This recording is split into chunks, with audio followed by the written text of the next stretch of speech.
Happy Wednesday, everyone. It's your girl Adina. With the 18th edition of the Liberated Pussy podcast. So happy to be here. I am calling in my sister Debur for an amazing conversation today. So Monique is on the way and Detrick is on the way. There he is. Okay, let's see.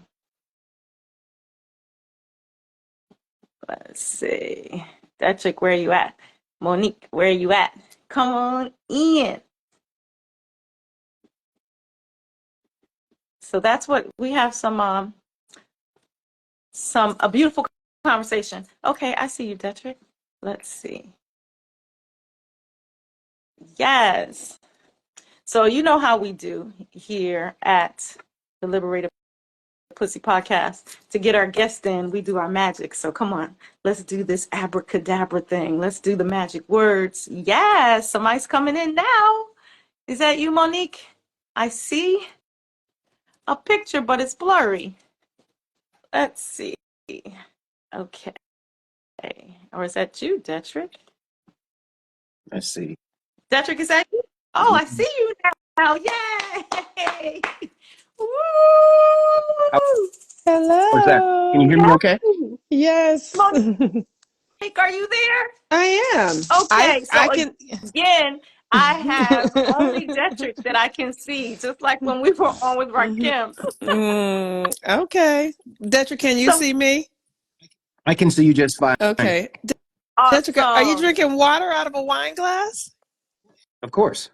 He's fancy like that.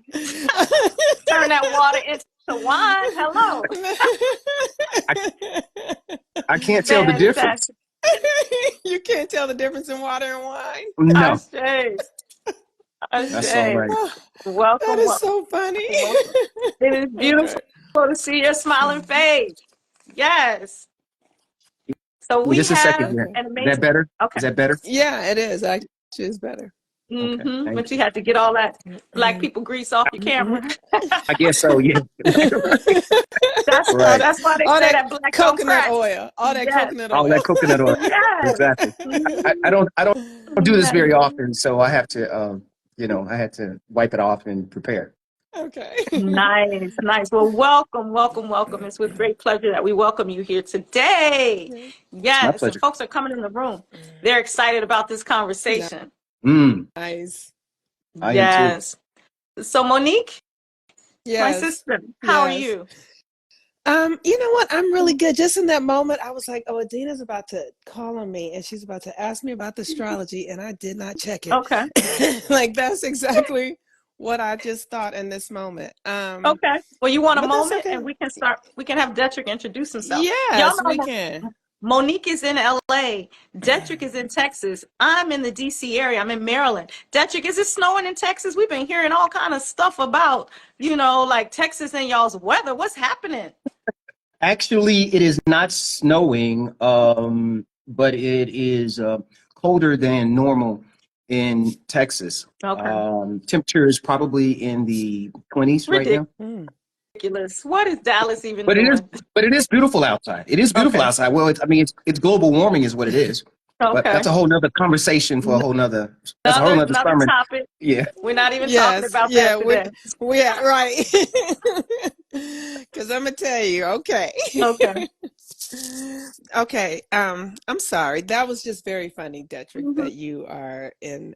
When you said that, I was like, oh, that's right. Detrick is a politician. I forgot.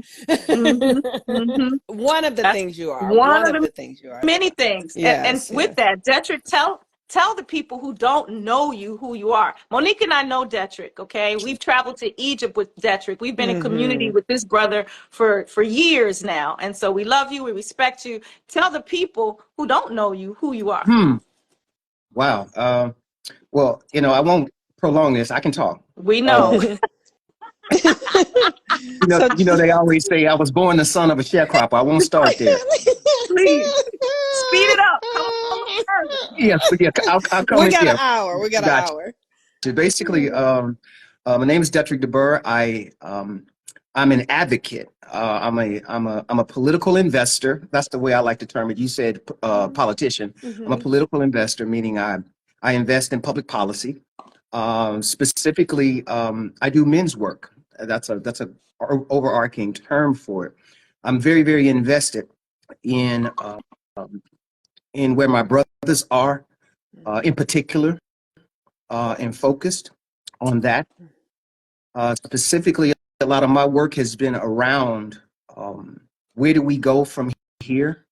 And I'm very careful about using the term men because we could have a whole nother discussion about that in and of itself being debatable about what's a man and what's a woman, but I won't even have that today. So I like to just talk about the masculine in general, specifically, and then I focus, particularly for brown-skinned men, where I can. But a lot of what I do is, you know, pertains to every person who is a male body, if you want to use that term, a lingam owner or what have you. And then, but I do that through what I call emancipatory tantra,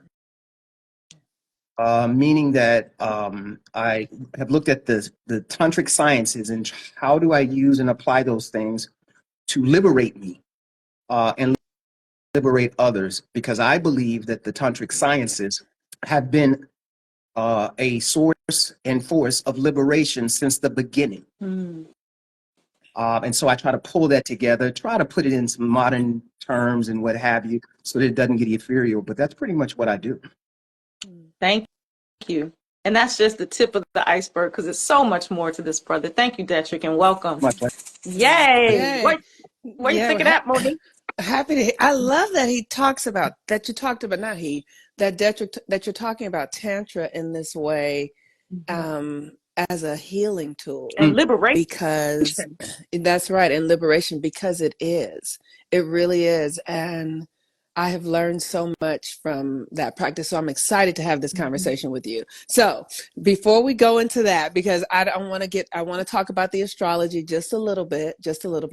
So the thing that's very important for us to understand right now, you all, is that the ages have changed. We have changed from one age, and we've been talking about it. They've been singing about for 50 years. This is the dawning of the age of Aquarius, age of Aquarius.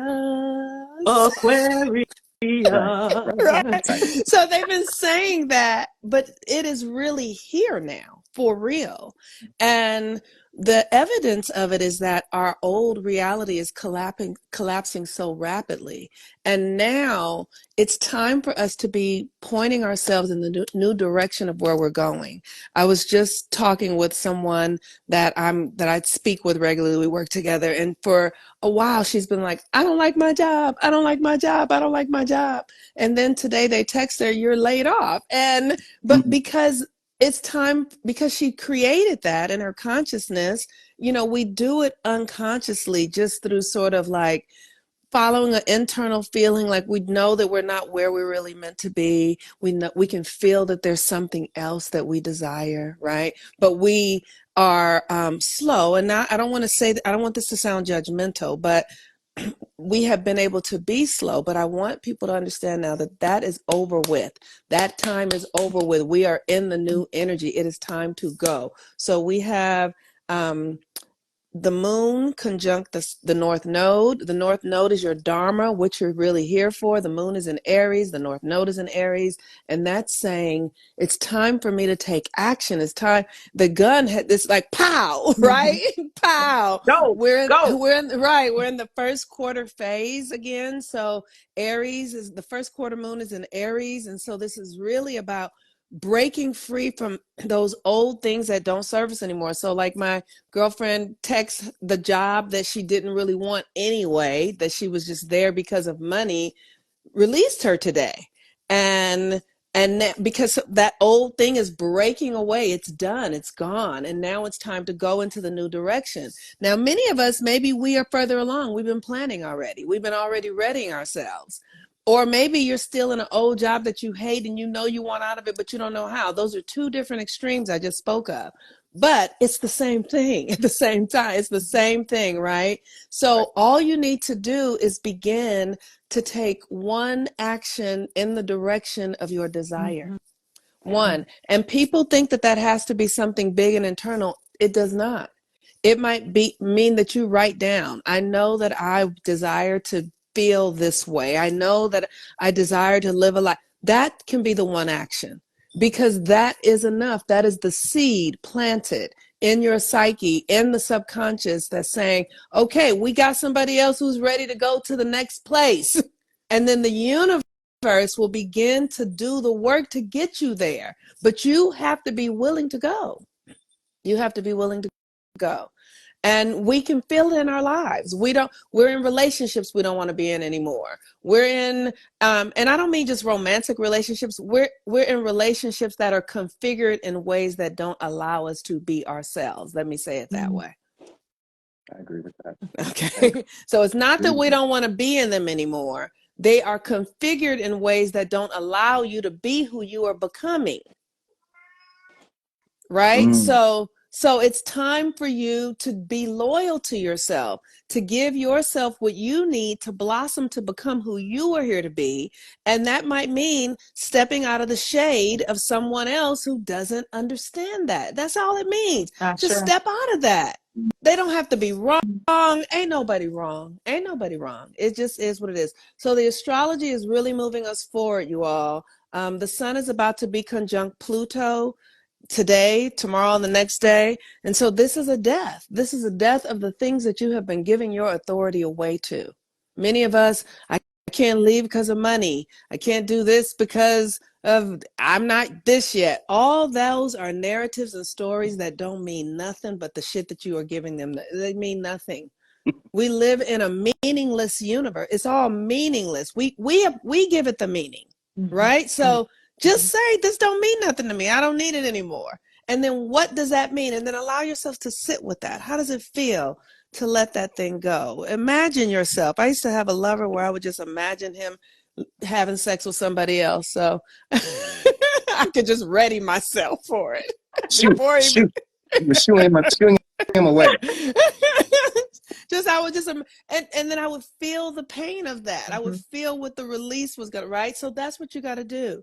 You have to embody the newness and feel what it's gonna feel like. Feel the grief of letting something go before you let it go, and then it won't. Then it won't feel that bad when you have to let it go. That's the magic. That's the magic. I'm reminded there was there's a song that used to say, tell old Pharaoh to let my people go, right? But that wasn't the problem. The people wouldn't let Pharaoh go. That was the problem. Yes. Pharaoh was like, bye.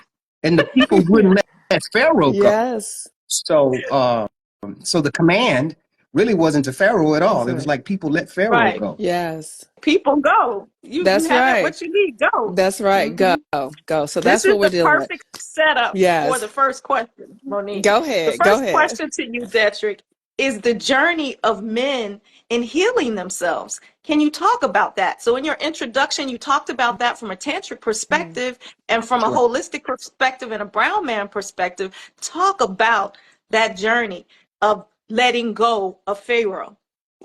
Interesting. Well, first of all, and I'm going to use the term men and women just for the sake of the discussion, not to necessarily get bogged down in what's a man and a woman, okay? All right, so I'll just use those terms just because that's what people are accustomed to. Women have an advantage. They have this leg up, if you want to use this term, intellectually, spiritually, and I'm simply saying this innate connection to not only the universe and nature, but the God being, the source of whatever term that being. You know what I mean?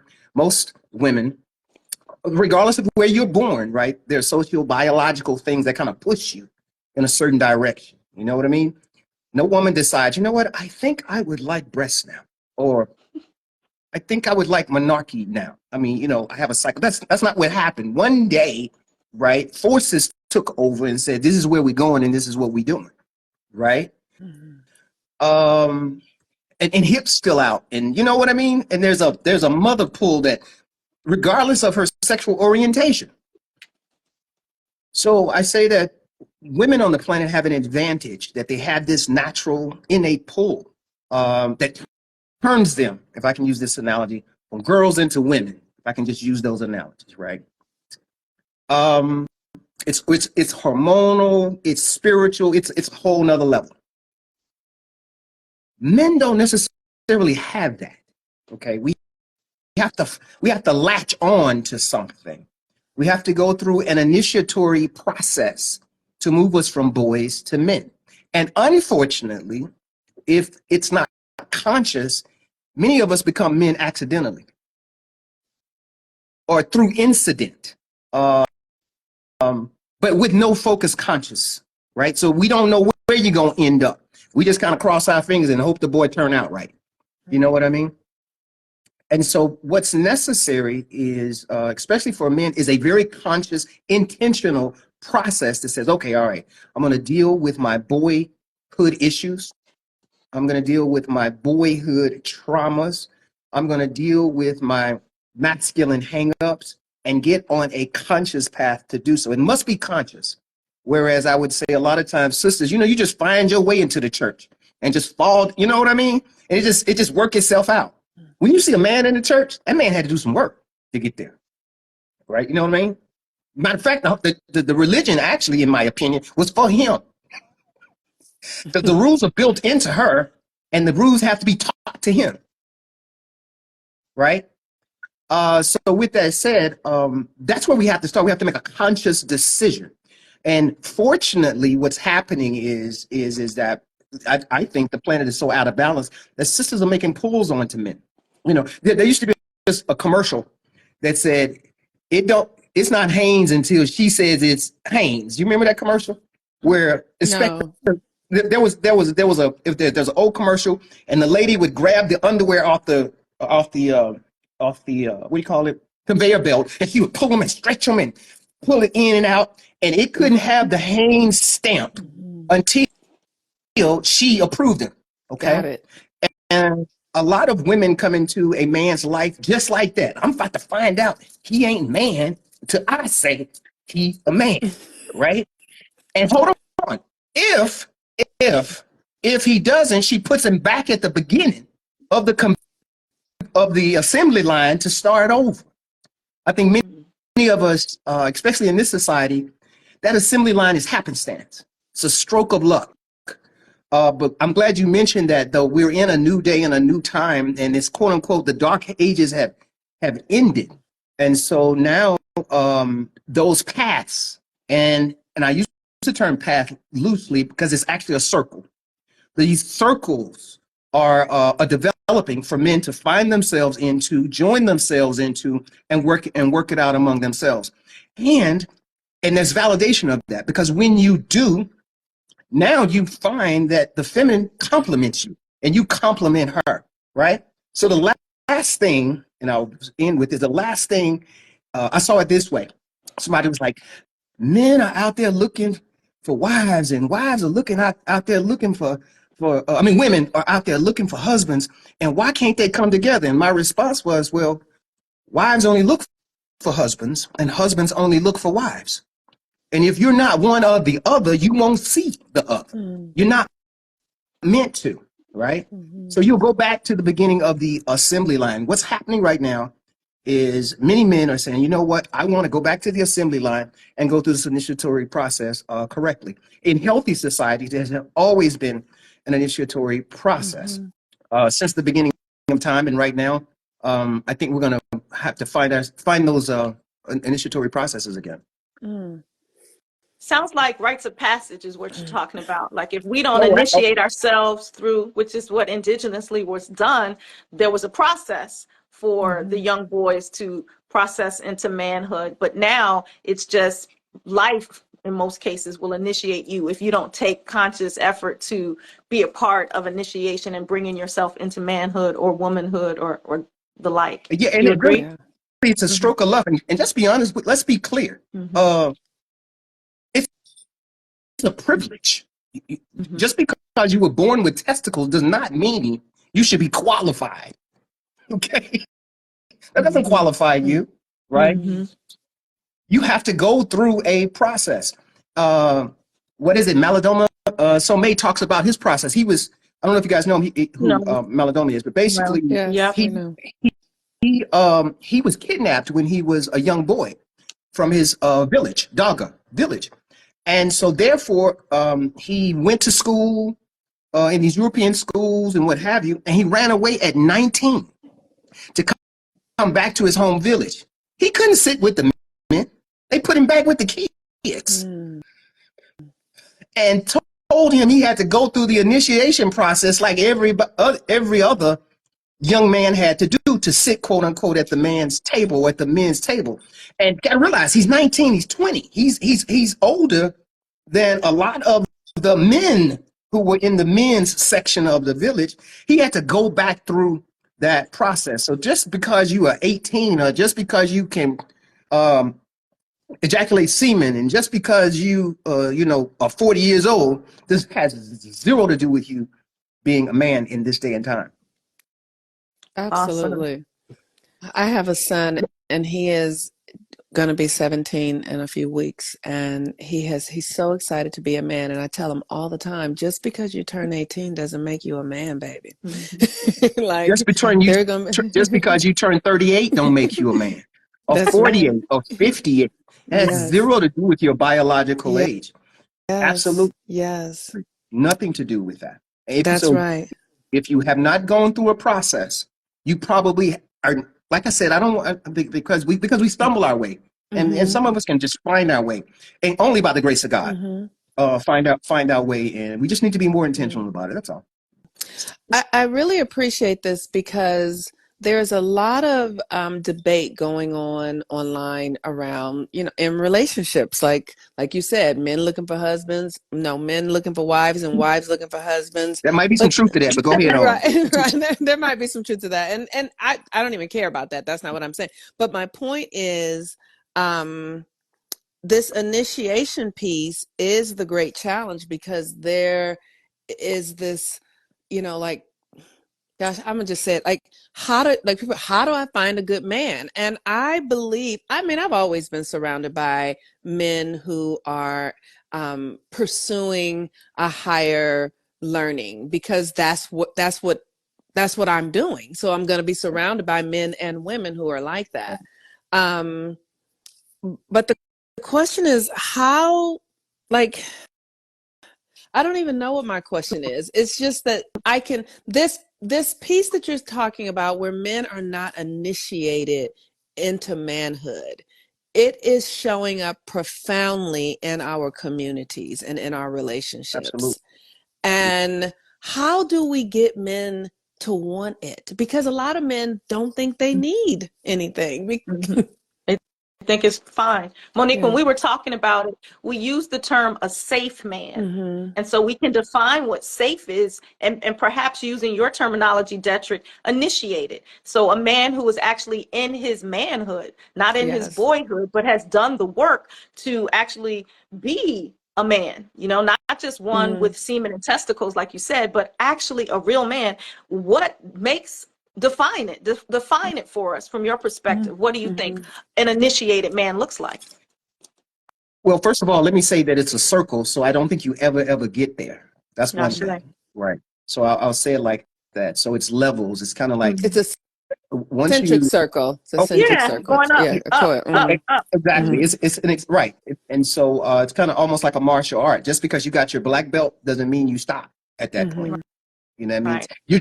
You're just beginning to kind of get your mind around, and more importantly, embody the art. But there are signs. There are telltale signs. Some of the telltale signs is presence. I tell all my sisters, look, there is nothing that a man will do out in the world that he won't do with you, and vice versa. When I talk to my sisters, I'm like, you know what? You don't have to get to know him. Just look at what he's doing. See, he's not going to show up at work late and then show up on time with you. That's not going to happen. Okay? Stop expecting that, right? He's not going to be responsible out there and then be irresponsible with you, and vice versa. Men show up in the world how they show up with women, and vice versa. So you're just a great what do you call it? Reflection. You're a great proxy for where he is. I know of an investor who will not invest in, and I'm just talking, if he were investing in a business founded by a man, he would not invest in you until he met your wife or your significant other. And he said, I want to see how they get along. I want to see how she looks at him, because he's asking me for this $1 million, $2 million. I can't give him my money, and she doesn't respect him. Why should I? And so, of course, he's going to tell me, whatever I need to hear, right? He going to put on the best suit for me. But my point is, she knows him. She's his credit report, if I can use that, right? She's his credit report. She can see the good. She knows the good, the bad, and the ugly, right and the wrong of him. And so what we're looking for is people who are on the path. That's what I would say. It's kind of like, if you want to find people who know how to fight, go to the dojo. Now, that doesn't mean, one of them may have been in the dojo for 2 days, but he has committed himself to learning how to fight. Okay? You're better off with a person who has committed themselves, okay, to learn how to fight than a person who can fight real good but hasn't committed themselves to learn how to fight. You're better off with that person who's on that path, because every day in every way that person will get a little bit better and better and better. And more importantly, though, you can feel it. You can feel it. There's an air about him. There's a way he carries himself. You feel safe in his presence. Okay? Your body will tell you, girl, stick close to him. I don't know what that means. That doesn't mean marry him. That may mean just be his friend or whatever, but stick close to him. Okay? He'll have situational awareness, meaning he'll know what's going on the planet, and he'll know what's going on, hopefully, if he's paying attention to you. So these are just some of the real basics, right? Some of the really, really basics. That's what we're looking for. We're looking for men that are on the path. Ashe. Thank you for that answer. Yeah. So in respects to that, because I love the conversation. Okay. You tapped into the feminine and the value that he presents to the feminine. So what do you think, from your perspective and how you shared just now about, quote unquote, a safe man or an initiated man, the value that the masculine brings to the feminine, and the masculine really valuing the value of the feminine? How do you see that reflected? You know what? I always tell men, you know what? We got to stop watching ESPN and start watching the Weather Channel. And he'd be like, huh? I said, stop watching ESPN and start watching the Weather Channel. Now, I'm going somewhere with this. You see, ESPN is where the sports are, right? And so it's all about the competition between two teams, whether it be basketball, baseball, football, you pick it. It's the channel for competition. And we can really get into that. Really get into that. That's why we watch it. We go from ESPN 1 to ESPN 2 to ESPN College, right? I tell women all the time, men don't have ESP, they have ESPN. They can't read your mind. They got ESPN, not ESP. But anyway, so initiated men or intelligent men, just using my terminology here, watch the Weather Channel. Because here's the thing about the Weather Channel. Regardless of how cold it is outside, right now it's 17 degrees. There's nothing I can do about it but appreciate it and enjoy it where it is. I can make adjustments to it. I can put a coat on, but there's nothing I can do to go outside to warm it up for everybody. I just got to sit in it and be there present. This is important with it. If it was a hurricane, there's nothing I can do to stop that hurricane. Nothing. The best I can do is board up some windows. The best I can do is make sure I find myself some shelter. The reason I say men study the Weather Channel, because you want to get a healthy appreciation for nature where she is. Where she is. And then you learn to be content where she is. Yes, I love sunny days, but it's cold outside. I guess I could fuss and fight about it being cold, or an intelligent man would make a fire, find some heat, get a coat, put on some gloves and a hat. Okay. That's what we need to be doing, appreciating the feminine where she is. Because if she's a hurricane that day, she's a hurricane for a reason. A hurricane is a natural weather pattern. More importantly, brother, that you cannot stop. That you cannot stop. Now, if you want to, you can change climates, but you can't change the weather. I'm in Texas. Eventually, it's going to be cold in Texas. Eventually, it's going to snow in Texas. Not as much as it does in Alaska. So I guess I can move, right? I guess I can move. But at the end of the day, if I move to Costa Rica today, sooner or later, there's going to be a hurricane in Costa Rica. Okay? So there will always be a weather pattern. And so what I believe men do and should do, and the reason we should study the weather is how to be content, whole and complete, and present, regardless of what the weather is. Regardless of what it is. That is so real. Yes. Like, that's visceral. I think people can understand that in looking at how vast the feminine is. Part of the issue is they don't generally have a really good understanding of how changeable the feminine is. But the weather is a perfect example of that and how you deal with Mother Nature. Thank you for that. She has cycles. Yes. For a reason. Seasons. For a reason. Yes. She has seasons. You know, in the whole tantra thing, men, I'll say, man, we gotta be very careful, because what she like on Tuesday is may not be what she like on Thursday, bro. What she liked last week, yeah, that was last week, man, right? So your job is not to necessarily find out what she likes, but to find out where she is. And she'll ebb and flow between that, back and forth. You know, I tell my sons, my oldest is married. I say, hey, man, I was giving him some quote unquote father marriage advice. I was like, get a coat, get a hat, get a pair of shorts, some flip flops, have them by the door. We say, why? I say, because you always need to be aware of what the weather is outside, okay? And then dress accordingly. That means act accordingly. That means cover yourself accordingly, okay? And I said, now, once you've done that, take that same methodology and strategy with your wife. Because you will frustrate yourself when she's cold and you're looking for warmth. You got to be able to create your own warmth. And more importantly, stay present for her. Because a lot of us, what we will do is move when the weather get too bad. And then you got another weather pattern. That's my point. Right. It's too cold in New York. Let me move to Texas. Well, guess what? Hello.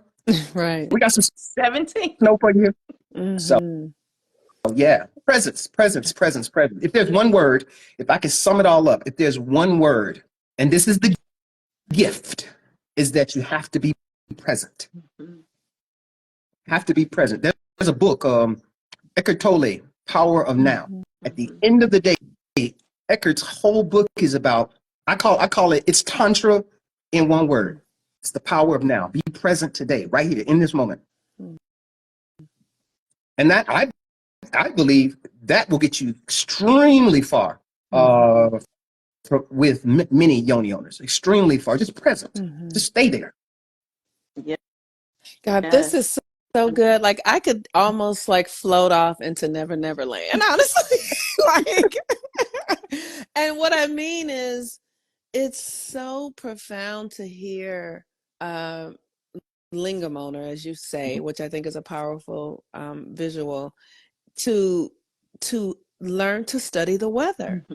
Because as a woman, I understand that the seasons are changing in me rapidly. The weather patterns, from sometimes I could wake up in the best mood, but by 6 minutes later, something has come through and it's done. It's over. And giving myself the permission, for women to give ourselves the permission to feel and to have safe spaces to feel, where, where's what's wrong with you and how come you got that and that's too much, and right, it's but I also know that I'm creating my reality. So if I can be safe within myself, if I can be like, oh, well, what is this you're feeling? Oh, there used to be a time where, many women, including myself, felt like we can't feel what we feel because everyone's so reliant upon us.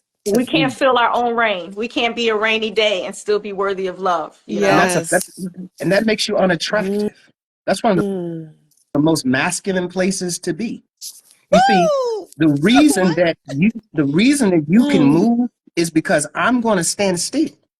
Mm-hmm. That's why I'm a pole and you move around the pole. You Yeah. know, that's what the masculine brings. He brings a level of steadiness. He has to be able to say, girl, you're beautiful when you get angry. Man, you know. As a matter of fact, I know you're upset. Can I just hold you just a second? Here's an exercise, and I do this because one of the things that I think men need to do is really train their nervous systems. Any man that can hear this, any man that hears this, what I want you to do is I want you to hold your breath.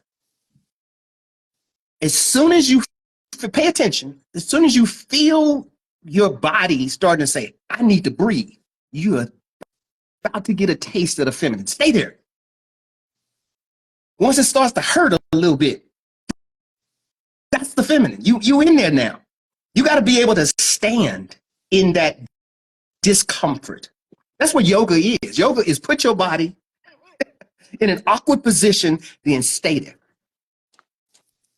And that's what practicing yoga is. That's what practicing tantra is. The reason that you can be in a pleasurable space is because you can turn every space that you're in into a pleasurable space, whether it's painful or not. But unfortunately, many of us as men, what we'll do is the moment that she brings a little hell, we want to go in the opposite direction. No, no, no. That's the time you show up. That's the time she needs you. That's the time to be present. But that requires a lot of work. That requires a lot of work. Hold your breath. And when you can't breathe, I want you to think about the woman you love. That's what I tell men. Mm. Not, Detrick, this is not because she's painful, but because now you're at your limits. You see what I'm saying? See, every man is good when you ain't stressing him out. Every man is good when you got a pocket full of money. Every man can rock with you when, oh baby, you're wonderful. You're so awesome. You whatever, But but when when he gives you a shh and you give him shit, okay, or he gives you a he and you give him hell. Now you find out what you're working with. Mm-hmm. And he needs to be Wow. able to say, I'm going to be your husband. I'm going to be your lover, regardless of where you are. Because I'm not being it in response to you. This is who I am. So you go ahead and wild out. Go ahead and act a fool. Go ahead and do your thing.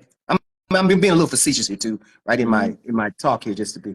But my point is, she needs to know he ain't going nowhere. Nowhere. I don't care what kind of fool I act today. He ain't going nowhere because his role in my life is not predicated on how I act. Do you know where we would be if our mothers and fathers had treated us how we acted? Oh my God. Yeah. I'd have We never have ate. children. Yeah, that's what I'm saying. Right. Right, exactly. Right. You love them anyway, You despite their absolutely do. behavior. Sometimes even more. Sometimes it's like, oh, I love that defiance. I'm so happy you got your own Exactly. backbone. I'm so happy that you can feel comfortable enough to push up against me. you You know see what the I Exactly. medicine mean? in that. You see the medicine in Yes, that. Right. that's right. I wanted to ask you something, Detrick, because there's some conversations online where they're saying things like men are not capable of love. And as I'm listening to you, I think that that has moved through my mind, and what I realize is that I feel like our definitions of love are superficial. Mm. And maybe men are not capable of that superficial ass bullshit romantic fairy tale love. But what I hear you saying is somebody who can stand because they have a commitment to themselves to be a certain thing. That is love. That is love. That To be who is, they are. yes. Yes. And so what is your conversation around this idea of romantic love and real love? Like, what do you think about that for men? It's interesting. Bell Hooks has a great book called All About Love, where she starts the first probably 100 pages trying to define what love is. First of all, the notion of love has shifted so much, especially over society, saying that we really don't know where it is. At the end of the day, in my opinion, love is when someone's loving you, they are helping you get better. You know what I mean? Oh, sure. They are helping you get to the next level. That's what your lover does. A lover or a person that loves you doesn't make your life easier. They make you better, is what they do. And so you have to ask yourself the question, am I better off today than I was last year with so-and-so? And if the answer to that question is no, you have to ask, see, because you can depend on somebody. You know, you guys can, they call it cathexis, what is it, cathexis? Cathexis, where two people are together because they need each other, right? And we talk a lot of time about, you know, grandmama and them stayed together for 50 years because they couldn't live apart, right? They couldn't make it without each other. That doesn't mean they loved each other. It just means that, hell, he brought in money and, you know, she made sure he had a roof over his head. And we're past that point now to where we can start really asking the question, is this a loving place to be? Loving is always truthful. Loving is always authentic. That doesn't mean loving is not painful. Matter of fact, loving a lot of times is painful. If you've ever given birth, it's probably one of the most painful things you did in your life, but it's also the most loving thing you did in your life. So clearly, you know, he doesn't make me happy. You know, that we've conflated, I guess is what I'm getting at, a lot of other things with love. But probably the simplest way that I measure it is two ways. Number one is, am I getting better in this situation? And that's a loving situation. And then and a proxy that I use is, do they love what I love? That's a proxy for me. That's just a personal thing. Meaning that you love my children because I love my children. That's why you love them. I have to tell you real quick and then I'll stop. You know, my daughter was a competitive cheerleader. I knew nothing about cheerleading, but I was at every one of them cheerleading, man. I became the expert cheerleading dad. I was Googling what a backflip was. I would sit there for 4 hours watching all this cheer to see one person do a backflip. That's love. I didn't spend all my money I don't have, okay? Making the sacrifices that were necessary, not because I loved cheerleading, but because I loved her. And by virtue of me loving her, that put me in the place where I had to watch cheerleading, or I had to learn about cameras, or I had to learn about whatever. But children are a great way, a great example of it. That's why I said women have an advantage a lot of times, because many of them have children, and by default, you could take the most hardcore criminal woman. If she has children, you will see the mother in her. She'll find a mother gene. I don't care how she was treated, right? And men, we have to learn that process. You know, we have to learn that process. Anyway, I just say that to say that a good metric of love is that, are you getting better just a little bit every single day? I love that metric, because that's something that you can ask yourself right now, no matter what your relationship is. That's true. Yes. You can actually do that today. Look at where you are and where you were, and then take it further in terms of where you want to go. So in the frame of this conversation, we've heard the masculine say, and men say this all the time, my job is to provide and protect. How do you frame that in the context of an initiated man, or a safe man, or a man who's on this type of path of loving from the standpoint of getting better? What is providing and protecting? That's a great question. Safety is a good word that comes to, but I like to use the word presence. Safety is a proxy word, but presence is so important. So the question is, provide what? Because most women I know make more than most men in their lives, so can't be money. Um, you know, and protect. But protect from what? I used to be married to a woman who was a sharpshooter, so trust me, she knew how to use a weapon. But here's the thing, though, I could be present with her, and it was interesting how I would see this woman who, like I said, could take a 45 and and hit the target just fine, right? But when she was in a feminine space, wanted to be held, right? Not even physically, the space held, cocooned, if you want to use that term, okay? So that she could become the butterfly. So if there's anything for a man to provide, it's that cocooning, if I can use that as an analogy. It's that safe space for her to grow, for her to figure it out, for her to make the mistakes that she needs to make, to give her the grace that she needs to have, okay? So that she comes out and becomes a butterfly. Your job is to create the cocoon. Love that. That's We great. got a butterfly sharpshooter. I love it because we can be anything. Yeah. Yes. Hey, like I said, it was really, really amazing because like I said, she was a director on her job, so she didn't need me for money. Like I said, literally, she shot a weapon better than most men, literally.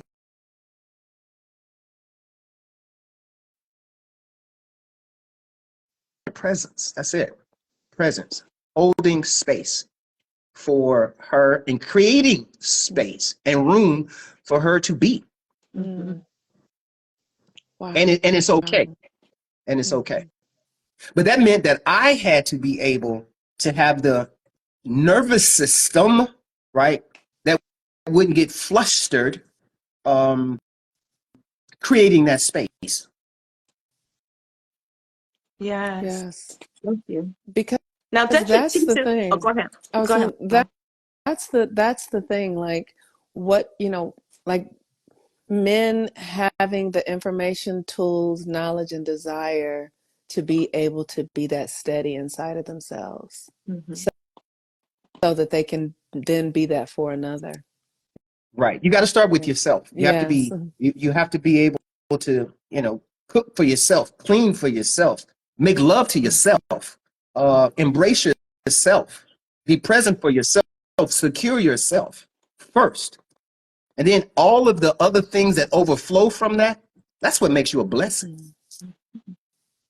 Ashe. Ashe. I was going to share with the people that, you've done such deep dives in this material. You've talked to me about being a part of a male rites of passage called Sacred Sons. And then you've done this deep dive into Kemetic yoga and Tantra and sexology, so much so that you've created a course called Meet the Yoni. So you've dived into yourself, and now you're really have aligned yourself with being present with the feminine and teaching other masculine how to meet the yoni, the power of that. Of course, this podcast is called the Liberated Pussy Podcast. So we want to know that the masculine is very familiar and acquainted with the power of the yoni. Talk a little bit about the power of meeting the yoni, what that's about, what's there, what magic awaits the lingam owner who can engage and ride these waves. Right, that's beautiful. Basically, the yoni is a Sanskrit term for sacred space. I like to use the term almost like a church or a mosque or a synagogue.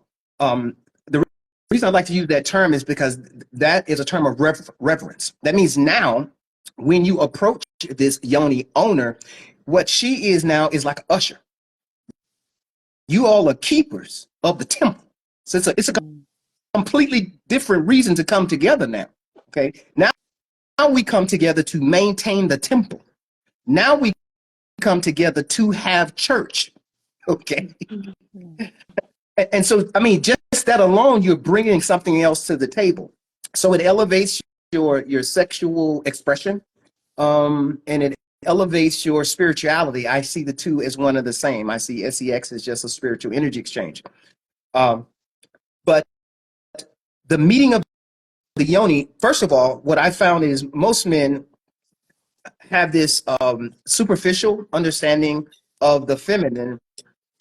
She's here for our pleasure. You know, she's here to serve us, and that's it. When you have a healthy appreciation for quote unquote the yoni, and I started with the basics. I mean, you know, we went through it and we talked about everything from a woman's cycle, that cyclical nature, and knowing the parts of it and how she shifts and changes hormonally, all the way over to trauma. And I don't necessarily mean sexual assault trauma. It could be pregnancy. Pregnancy is very traumatic. I've seen it. You know what I mean? And at each point and stage and place that the yoni owner in our life is, how we need to adjust and how we need to show up.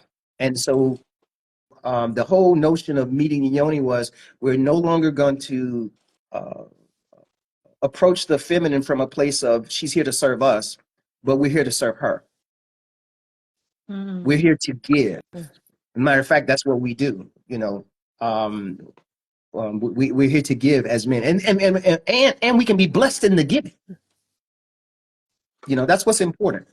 So that's what Meet the Yoni was all about. It was 10 weeks, ultimately being 12 weeks of men talking about everything from how to pleasure a woman all the way to understanding, like I said, things like menstrual cycles and things like sexual assault and those types of things. And we looked at it from a man's perspective. That's what was important, right?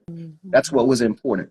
And I think we took a lot of it. It was really, really powerful to get together as men, because at the end of the day, the men in your life want to generally be there to facilitate pleasure in your life. That's what they want to do, right? But what we can't assume is that just because I'm 18 now, I know how. You know, we can't make that assumption. So therefore, we consciously made an effort to learn. We consciously made an effort to get to know the yoni owner and her body. I would argue that probably better than a lot of the yoni owners themselves.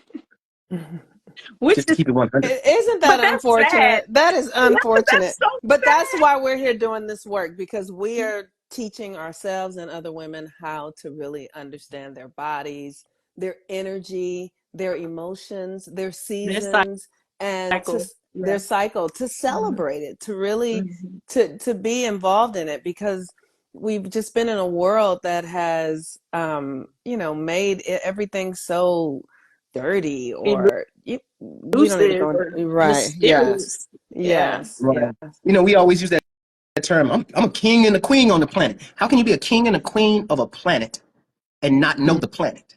Mm-hmm. How can you secure your planet if you don't know the planet? Right? And the reason I'm using that, so how can you be her king if you don't know her? More importantly, how can you be her king and you don't know how to get to know her? Keeping in mind that she's getting to know herself too. And if you're doing it just right, you're helping her to get to know herself. Ideally, she should be learning about herself through you. Ideally. So you're more like a facilitator. I tell men all the time, you know, right? You like an Uber driver. You should drive. You take the keys, but you don't determine the destination. Thank you. Lord have mercy. This is like an answer to prayer, I swear. I literally, when I got divorced, I said to myself, if I ever, and I don't have any intentions on marrying again, like it's not something I'm looking for. But I remember saying, oh, if I'm going to partner, I have to partner with somebody who's going to the destination I'm headed You want to, even to if go. I'm not going. He's on his way there, and we can go together. Yeah. That is what I need. And he can drive. He can drive and I can get in the passenger Right. seat, right? Like, but we're going to the same place You're headed though. in the same direction. You know, when Yes. you hit the Uber app, you only pick up a driver that's near you. If you hit the Uber Yes. app right now, you're not going to pick somebody that's in Dallas or Houston, right? Right. You're going to find somebody that's in your area, generally speaking, headed in the direction that you want to go already. Keeping in mind that you're choosing the direction. Women are the Yes. choosers. You're choosing the direction. His responsibility is to give you a safe passageway to that next destination. Shay. Shay. That's a beautiful analogy. Glory to Mhm. God, goddess. I I think mean, people can see whew, that. that is Yes. so like I am Hmm. just very as you drink water out of the wine glass. I'm sorry. I'm a jokester. Um, but that is really powerful. And I think the thing that resonates with me so deeply is how important it is for women to really know our role. Hmm. And like you said, women are the choosers. Like I know when I was in my relationship, what I was aware of was that I had an idea of where I wanted to go. But at some point I realized, oh, that's not where he wants to go. We're not going in the same direction. Hmm. And that became the deeper challenge. That was really and so what I know as a woman, it's important for me to know where I want to go. It's important for me to be committed to where I want to go. So I can't be moved off of my But then square. So communicate that, Monique, because I think again, women might know and be committed, but not saying, not communicating right. that Well, to their partner. I think that comes after we've communicated to ourselves that we believe in ourselves enough, that we're devoted enough to To ourselves, to think we what we're can up to. get it, that we can actually Right, get where we want to exactly. go. Then Yeah. what and that's what I had to get clear about. Like Hmm. once I got divorced, I was like, okay, let me get busy going where I want to Hmm. go. Now I'm running a school, I'm doing client like, but I wasn't because my energy was really going to what he Hmm. wanted Mm. subtly Hmm. because we were divided. So as Hmm. women, we will sacrifice Yes. ourselves. Hmm. And then right, and then we're frustrated and then we're pissed and then we're bitching to our girlfriends and all this sort of, because I wasn't committed to what I said I wanted because he don't want to do it. Now I'm not going to be committed to it. Hmm. You know, it's interesting. It's interesting you say that. I'm thinking about one of the most widely known marriages publicly that we are aware of, Martin Luther King and Coretta. You looking for your Coretta? Uh, I'm sorry. yes. But here's the thing, though. Here's the thing. If you think about it, just to give you some deal, Martin Luther King. It was the last probably 6 or 7 years of his life that really put him on the like on that pedestal.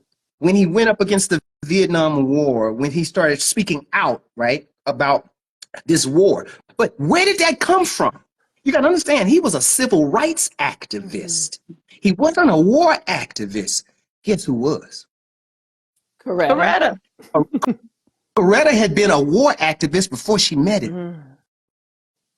Okay? My point is the reason that he was assassinated because of Coretta's motivation and dream. And my point is that she found someone who basically was taking the thing that she was doing as a young lady. You know, she went over to I can't remember the country right now, and was protesting the war in World War in right after World War II. Okay, hence this whole notion of protesting the Vietnam War. Well, that wasn't a Martin thing. You know, that wasn't Martin's deal. That was her thing, and that's why you know him today. That's why Wow. he has a statue in D.C. today. Not because I have a dream, but because he was able to take Coretta's package that she handed to him probably 3 o'clock in the morning in intimate moments, and he put that on an international stage. And so I advise men all the time. You know, man, if you want to talk to your mama's mama or your daddy's daddy, talk to that sister in the wee hours of the morning. She'll be a portal for you. And then you get the play. Then you take the play and go out and run. Yes. So good. Good. This is Mhm. so good. Yeah. Wow. Okay, Detrick, you're gonna have to come back too. Yes. Last question Sure. for you, Detrick, because it's been beautiful. Your insights Mhm, have been truly usable. mhm, Like people can take this, we can take mhm. this in our hearts and use it right now. How do you personally align to love and truth? How do you do it? I try to stay authentic with Mhm, myself. mhm, Um, I have to be okay with myself. I don't. I mean, I guess I'll. I write 750 at least. Actually, I write 777 words every day on purpose, um, just to reflect on over the last 24 hours. Um, how truthful and how real was I with myself? And the reason I do that is because once I'm good with me, then I can be good with you. You know what I mean? And more importantly, I don't have to put any demands on you to be anything. I'm, Mhm. and so it's about finding contentment. And that doesn't mean everything is good and all the time. That doesn't mean I got a pocket full of money all the time. It's just the opposite. But can I find a level of contentment? So authenticity is a word that comes up for me, and more importantly, I want to be me regardless of whatever you doing. Here's what I hope they say when they put me in the ground. You might not have liked it, but you knew what you were gonna get. You might not have loved him, but you knew what you were gonna get. Matter of fact, I hope if I've done this right or I'm doing this right, someone can tell you something about me that's bad, and you can be like, yeah, that he did that, or or something that's good. You'd be like, Mhm, that sounds great, but no, that's not him. Because he is so consistent, mhm, okay, that you can set your clock by him, okay? And it has zero to do with you. It has nothing to do with you. It has nothing to do with you just gave me some money, gave me some yoni, whatever you gave. Nothing to do with you. It has everything to do with me being me and who I say I am. And being consistent with that. Once I do that, I can live with it. You don't have to like it, but I can live with it. And that's I think that's what kind of keeps me kind of sort of motivated and present. mhm, Consistency. That is so beautiful. You tied it right back around to mhm, what it is to be an initiated man, what it is to be a lingam owner in his power and understanding the value of the feminine. And that is being that rod or being that, what do you say, pole? mhm. The Yeah, pole. that pole, that Mhm. that Yes. pole, that That that pole that we can consistent thing. dance on. Hello. Yes. Literally, literally. Hold on. The reason she can dance on it because she knows when she jumps on it, it ain't gonna fall over. Hey. Mhm, She knows when she puts a little bit of weight on it and swings around, that pole might move a little bit, but that It's mhm, pole is solid. You can steady. mhm, count on Yes. that pole mhm, Yes. The mhm. storm can move all Yeah. around, but the pole is all steady. around. Hmm. Thank you. Beautiful. Thank you for being who you Yes. are and your example Thank you, and your Detrick. light. We love you. We appreciate you. That was Thank Thank you you. very amazing. much. Have Thank a you Mhm. very beautiful much. day. You too. Ashe, Okay. everybody. Thank you. Bye bye. All Bye righty. bye. Bye bye.